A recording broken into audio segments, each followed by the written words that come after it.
In the last lecture we saw some of the concepts such as consistency and stability and convergence, which are required for us to ensure a good solution by way of ensuring that the equation that we are solving, the discretized equation, is a good approximation of the proper differential equation that we are trying to solve, and also by ensuring that in the process of evolving time step by solving the discretized equation numerically using finite precision arithmetic, we are not compounding the errors which have been made in approximating the derivatives at different times and different space steps.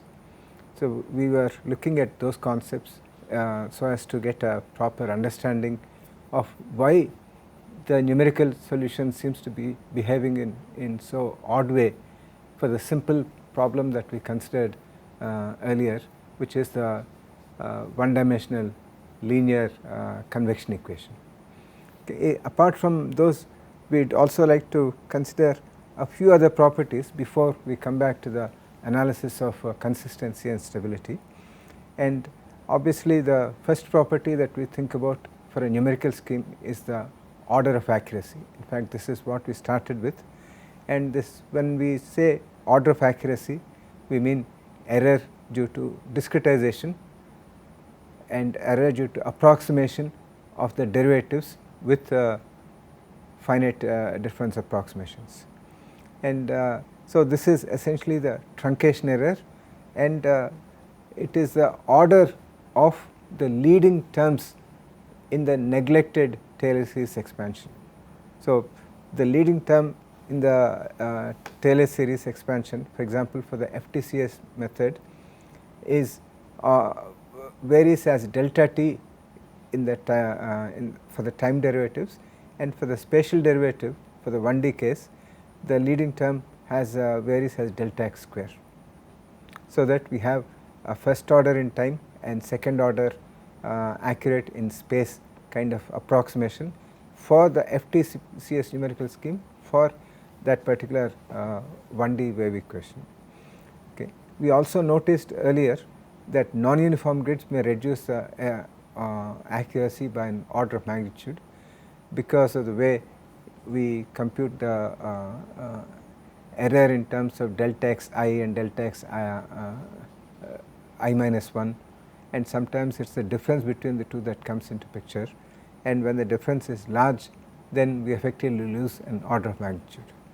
If they are of the same order, if delta xi is very close to delta xi minus 1, then the difference will be very small. But if the two are very large, as in the case of sudden variation in the delta x, then the difference can be large, and you could have you could lose that dependence on the delta x being very small at that point. And we also made the mention that higher order schemes reduce error only on sufficiently fine grids, and higher accuracy does not mean a better solution, and we will see later on if you have second order or higher order schemes, these may lead to unphysical oscillations in some cases. Okay. And these oscillations is a property that we are going to discuss next. And in the general case, the order of accuracy can be obtained by successively refining the grid and expressing error as varying with respect to delta t to the power p and delta x to the power q. So if you have a numerical scheme and it is difficult to find analytically the order of accuracy and all that, and if you are looking at not in terms of order of accuracy for a particular derivative but for the solution, then you could compute the solution on successively finer and finer grids, and you take the finest grid as the best solution, and then you can, for each grid you can find the error in the value of your interest, maybe the heat transfer coefficient, maybe the net drag coefficient, or whatever it is. You express that the error in that as the difference between the value computed on the finest grid minus the value computed on the grid that you are currently estimating. And if you then express that variation of error with delta t and delta x as in a power law series, then you could get effectively the exponents p and q, which will tell us, as far as this particular variable is concerned, what is the order of accuracy of this particular numerical scheme. So, this is another way of estimating it. In the properly done case, we expect the exponent values of p and q, for example 1 and 2 in this particular case, to be the same as what we would get from a Taylor series expansion. In the case of already sufficiently fine grids and smoothly varying u or t and all that. Okay. And we also saw the finite volume method in the second example of flow in a triangular duct, and there the order of accuracy depends not only on the approximation of the derivatives, but also on the evaluation of the surface and volume integrals. There are also some inaccuracies introduced, and usually that is of second order accuracy. If you are looking at schemes which are third order, fourth order and things like that, then you have to worry about how well you evaluate the surface and volume integrals. Okay. So, this is about the accuracy, which is a property of a numerical scheme. If you change the numerical scheme, then the accuracy will change, and if you change delta t or delta x, it will change. If you change the way you define the derivatives, then the numerical scheme changes, and therefore the accuracy also will change, may change. Another property which is also very important is the conservation property. This is something that comes especially in the case of finite volume methods, where we express the terms in the scalar transport equation in terms of fluxes. We have a convective flux and we have a diffusive flux, and the diffusive and convective fluxes are evaluated at the faces of these control volumes. For example, if you are looking at I being the point at which you want to evaluate the flux, usually flux is, in the case of convective flux, it is determined by the velocity at which it is coming in and the value of the variable. But in the case of diffusive fluxes, then for example temperature gradient or the concentration gradient will tell us what is the heat flux and then mass flux respectively. So, if you are looking at a situation where you have a point, a node here and a node here, a node here, a node here, and you have values of the function which will, let us say, which are like this, it is here, decreases and then increases and then decreases in this way, and you need to evaluate the gradient at the point I. Okay. So, you could say that I would evaluate the gradient using these 2 points, but you could also say, in the case of, for example, quadratic interpolation or quick scheme, or you could evaluate the value of this using this point, this point, this point, and upstream points here. Okay. And when you evaluate the flux here for this cell, you could be using these points here and then this point. Now, the point is that in each case when you do this interpolation, you are fitting some algebraic polynomial function which is going through these 3 points, for example, and based on this variation you evaluate the flux to be a certain value. Now, for this control volume here, if you make use of the same points, you would get the same flux, but in order to evaluate the flux here, now we are using this point and this point. Okay. So, this polynomial function may be different from this polynomial function, and therefore, when you evaluate the gradient here, then you may get different value when you evaluate for this control volume and from the value that you got for evaluation of the gradient at the same place for this control volume.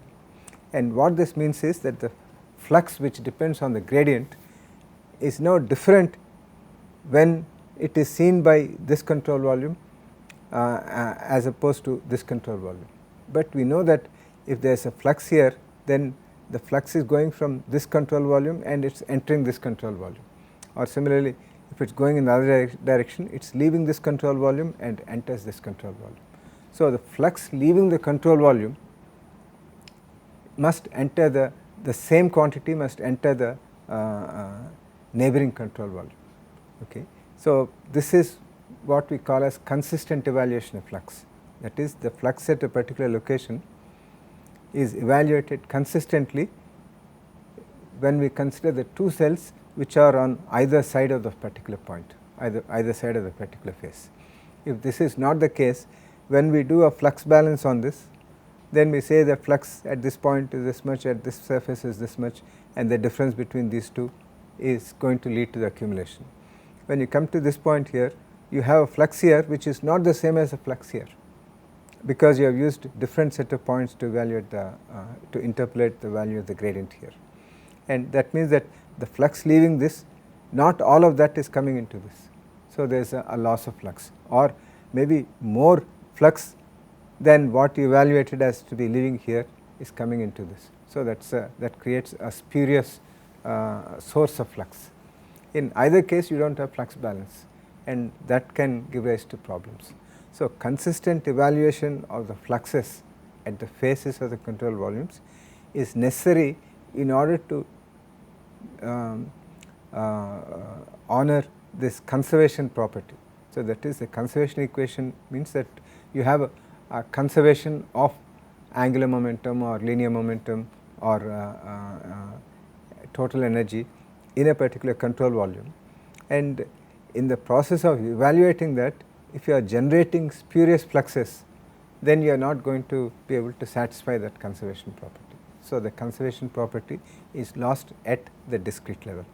This is an important point when we evaluate gradients at phases, at nodes and phases, boundaries of the cells. Okay. Another property that is very important from a practical point of view is the boundedness. For example, when you look at something like a mass fraction, it has to be between 0 and 1, and when you look at a variable like temperature, obviously negative temperature means nothing. Mathematically, it does not matter whether the temperature is negative or positive, it is only the value of temperature at this point compared to the value of temperature at this point, and the relative difference is what is going to make the flux, temperature, the heat flux. Okay. So, as far as the code is concerned, when you are evaluating the gradient, it does not matter whether the temperature difference is 100 minus 90 or minus 90 minus 80, but for us to say temperature is minus 90 absolute makes no sense, because the absolute value of temperature can be 0 in the Kelvin scale, for example. Similarly, mass fraction cannot be negative. Turbulent kinetic energy, which we will see later on, is always a positive quantity, or it can at least be 0. So, these are the kind of things that need to be honored. The value of the variables, in this case the mass fraction and kinetic energy, these are bounded to be in a certain limit. Okay. In this case, it is bounded to be greater than or equal to 0, it cannot be negative, and here this is bound between 0 and 1. And this particular condition is not always satisfied, especially when I already mentioned earlier, when you are looking at using higher order schemes, and we will come to that towards the end of this module, we will come back to that, and we will see that in such a case, in certain cases it is possible for the value of the variable to go beyond the bounds. In fact, we have seen that with here we have u which is supposed to be like a square pulse here, but it is becoming very low value, negative value. It should be between 0 and 1. So, those are the kind of things that may arise here. And also we have the condition, a well known condition, that for steady diffusive flows without source terms, interior values should be bound between the minimum and maximum values occurring on the boundaries.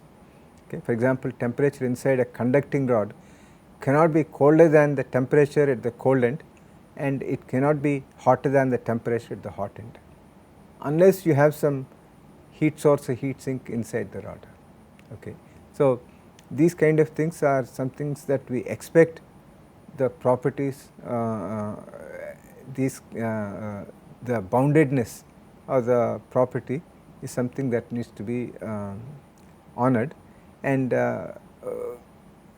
under certain cases it is possible to ensure boundedness, and that we will see in later modules. Okay. So, apart from this conservation property, boundedness and accuracy, when we are looking at the convergence, okay, the goodness of the solution, apart from those things we have the consistency condition and we also have the stability condition. Okay. So, and we mentioned that there is the powerful theorem of Lax, which is applicable for linear initial value problems, well posed linear initial value problems, where if we can show that consistency is there, so that is that the discretized equation is an accurate representation of the partial differential equation, and if stability is there, so that is in the process of time marching we are not accumulating the small errors that are made at each time step and at each space step, and these errors do not accumulate and render the problem unstable. So, if stability is there, then we can have convergence. Okay. Convergence is guaranteed. So, in order for at least under the limits of linear equations, if we can demonstrate consistency and stability, then we can expect to get convergence. And as we have seen, if convergence is there, then we only need to make the grid spacing very small in order to generate a grid independent solution, which we can confidently expect to agree with the exact solution of the partial differential equation. So, consistency is an important property from the point of view of getting a proper solution, and consistency here ensures that the discretized equation tends to partial differential equation as delta x and delta t tend to 0. Okay. So, if you have a discretized equation and a partial differential equation, the difference between the two is the truncation error. Okay. So, you can say PDE is equal to DDE plus the truncation error. So, if the truncation error goes to 0, then we can say that the DDE approaches PDE as delta x and delta t tend to 0. Okay. So, a consistent scheme means that we are solving the correct equation in the limit of very fine grid spacing in both delta x and delta t and delta y, delta z as applicable. Okay. So, this condition of consistency can be verified by formal Teresi's expansion. For example, for the FTFS scheme for the linear convection equation, which is dou u by dou t plus a dou u by dou x, there is a mistake here, a small mistake, u should be here, it is not a subscript. Now, the evaluation of this PD, this part of the PD at I and n is made using the FTFS scheme in this way, that is uin plus 1 minus uin by delta t, which makes it forward in time, plus a times forward in space ui plus 1 minus ui divided by delta x, both at n.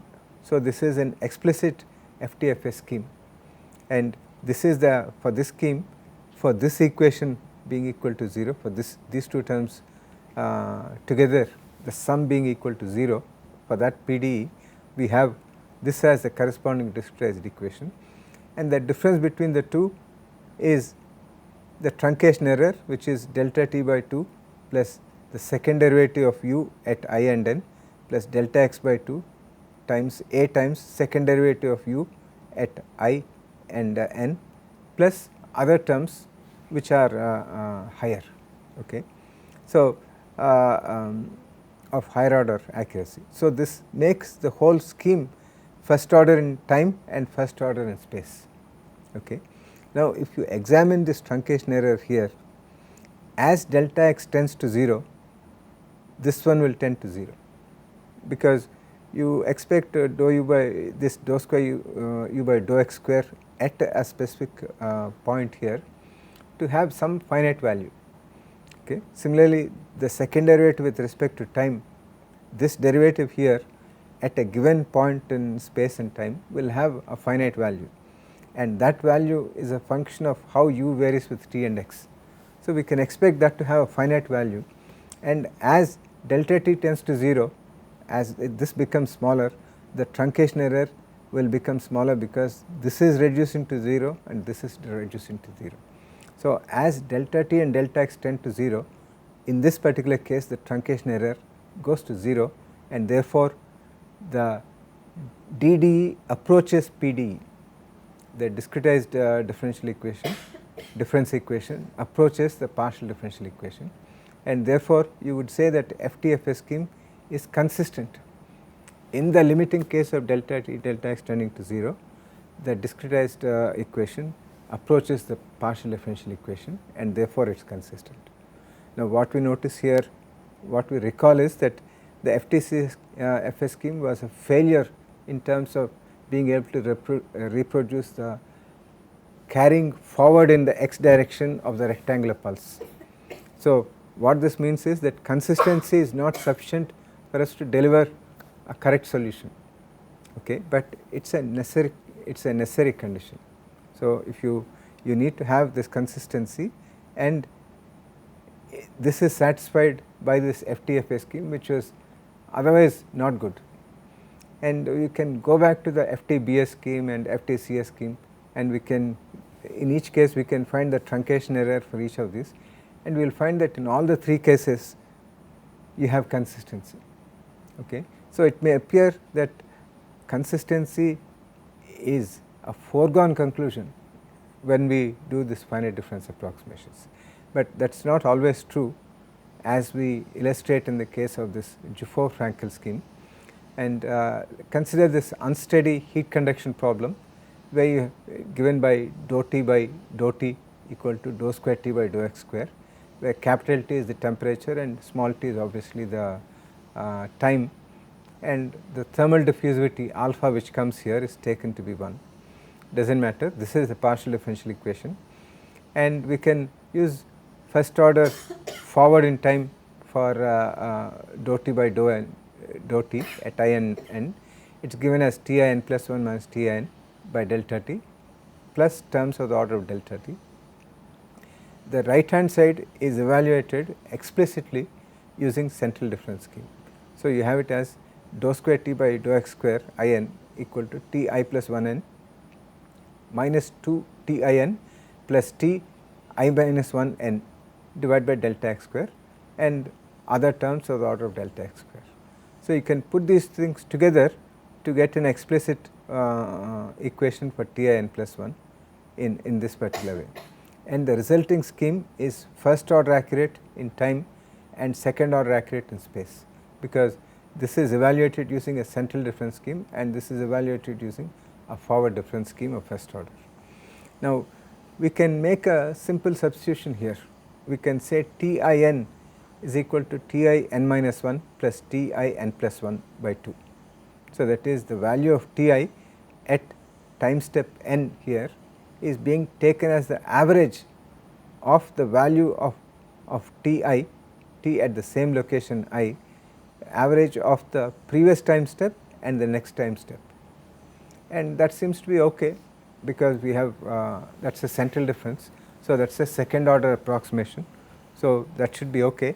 So, if you substitute that expression into this, then we get an equation of this particular form, okay, and this is the equation by which we can evaluate T I n plus 1, and so what we see here is that on this side you have T I n plus 1, but that is at the same location here. Here you have T I plus 1, but this is at n, and you have T I n minus 1, so the previous time step, so this is known, and T I minus 1 n, so this is known here. So, the resulting equation is explicit, and we can show through a Taylor series expansion this actually second order accurate in time and second order accurate in space.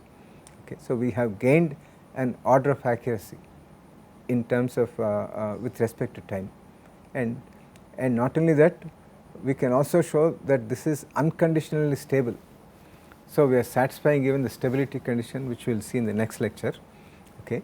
But if you look at the truncation error for this, so that is the DDE minus PDE, then through Taylor series expansion we can show that it is of this particular form, where all the derivatives are evaluated at I and n. So, at the same x and t location.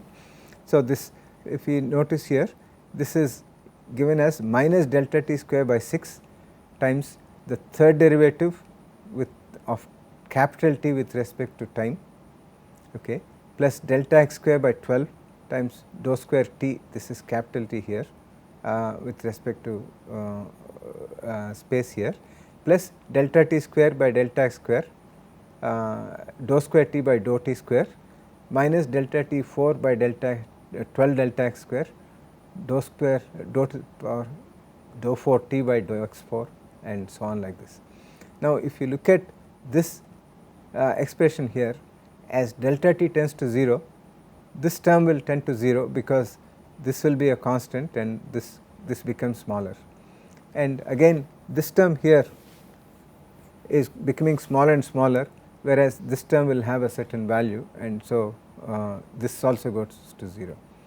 Now, if you look at this term here, this term will have a constant value dou square t by dou t square, but this term here is not going to 0 unless you keep delta, you reduce delta t, but you reduce delta x faster. Okay. For example, if you take a delta t of 0.1 and delta x of 0.2, and then you reduce this by a factor of 2, reduce this by a factor of 2, keep on reducing both in order to meet this consistency condition, then this may become 0.0001 and this may become 0.0002, but the ratio may still be 1 by 2. Okay. So, in that sense, as delta t and delta x tend to 0 as a square here, delta t square by delta x square, it is not necessary that this term goes to very small value. Okay. So, that makes this one not going to 0, okay, not necessarily going to 0 here. Whereas, if you look at this term here, you have delta x square and this is delta t to the power 4. So, as you keep reducing delta t and delta x together, this term is going to smaller values faster because delta t to the power 4 than delta x square, this term here.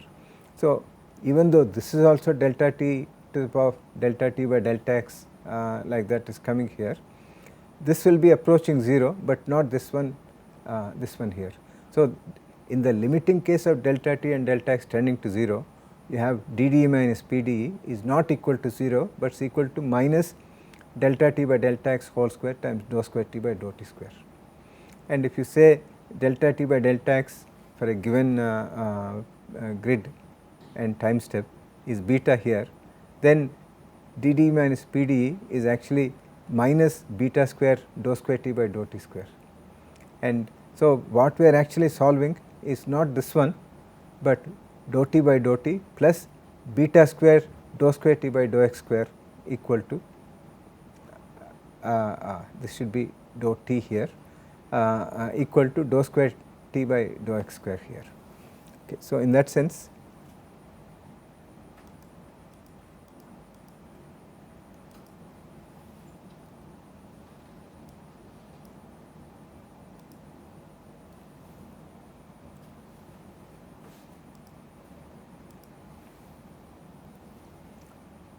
so there we have it. So, this is the actual equation that is being solved and not this one.